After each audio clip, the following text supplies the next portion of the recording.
സംസ്ഥാനത്ത് വീണ്ടും ഉയർന്ന താപനില മുന്നറിയിപ്പ്. ഇന്നും നാളെയും 7 ജില്ലകളിൽ യെല്ലോ അലർട്ട് പ്രഖ്യാപിച്ചു. സാന്ത്വന സാജു ഉണ്ട് വിവരങ്ങൾ നൽകുവാനായി. സാന്ത്വന, ഏതൊക്കെ ജില്ലകളിലാണ് യെല്ലോ അലർട്ട് പ്രഖ്യാപിച്ചിരിക്കുന്നത്? മറ്റു വിശദാംശങ്ങൾ. അജി, ഇന്നും നാളെയും 7 ജില്ലകളിലാണ് യെല്ലോ മുന്നറിയിപ്പ് നൽകിയിരിക്കുന്നത്. കൊല്ലം, പാലക്കാട്, പത്തനംതിട്ട, ആലപ്പുഴ, കോഴിക്കോട്, കോട്ടയം, തൃശൂർ ഈ 7 ജില്ലകളിലാണ് ഇന്നും നാളെയും യെല്ലോ മുന്നറിയിപ്പുള്ളത്.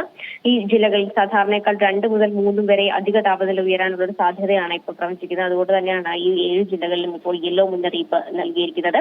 ഇനി പ്രത്യേകമായി നോക്കുകയാണെങ്കിൽ കൊല്ലം, പാലക്കാട് ജില്ലകളിൽ 38 ഡിഗ്രി വരെ താപനില ഉയരാനുള്ള ഒരു സാധ്യതയാണ് കണക്കാക്കുക. നമുക്കറിയാം, കഴിഞ്ഞ ദിവസങ്ങളിലൊക്കെ തന്നെയും ഏറ്റവും അധികം താപനില ഉയർന്നിരുന്നത് കൊല്ലം, പാലക്കാട്, പത്തനംതിട്ട തുടങ്ങിയ ജില്ലകളിലായിരുന്നു. അതുകൊണ്ടാണ് ഈ ജില്ലകൾ പ്രത്യേകമായി ഇപ്പോൾ യെല്ലോ മുന്നറിയിപ്പ് നൽകിയിരിക്കുന്നത്. അതുപോലെ തന്നെ പത്തനംതിട്ട, ആലപ്പുഴ, കോഴിക്കോട് ജില്ലകളിൽ 37 ഡിഗ്രി സെൽഷ്യസ് വരെയും, കോട്ടയം, തൃശൂർ ജില്ലകളിൽ 36 ഡിഗ്രി സെൽഷ്യസ് വരെയും താപനില ഉയരാനാണ് സാധ്യത.